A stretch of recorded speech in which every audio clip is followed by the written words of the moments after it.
ঘুমানোর আগে 100 বার কেউ যদি এই দোয়াটি পড়তে পারে, ঘুম থেকে ওঠার আগেই আল্লাহ তাআলা তার দোয়াগুলো কবুল করে নেবেন। সে যা চাইবে তা দিয়ে আল্লাহ তাআলা তাকে সন্তুষ্ট করবেন ইনশাআল্লাহুল আজিজ।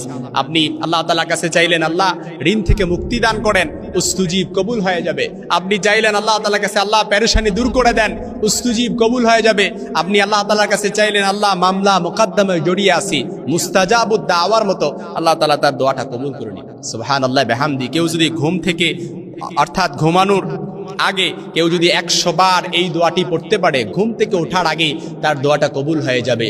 লা ইলাহা ইল্লাল্লাহু ওয়াহদাহু লা শারীকা লাহু লাহুল মুলকু ওয়া লাহুল হামদু ইউহয়ী ওয়া ইউমীতু ওয়া হুয়া আলা কুল্লি শাইইন কাদির। সুবহানাল্লাহি ওয়াল হামদুলিল্লাহি ওয়া লা ইলাহা ইল্লাল্লাহু আল্লাহু আকবার ওয়া লা হাওলা ওয়া লা কুওয়াতা ইল্লা বিল্লাহ। আপনি এই দোয়াটি পড়লেন, আল্লাহর কাছে বললেন আল্লাহ ঋণের বোঝায় জর্জরিত আছি, দেয়ালে পিঠ থেকে গেছে, চারদিক থেকে অন্ধকার, বেরোবার রাস্তা নেই।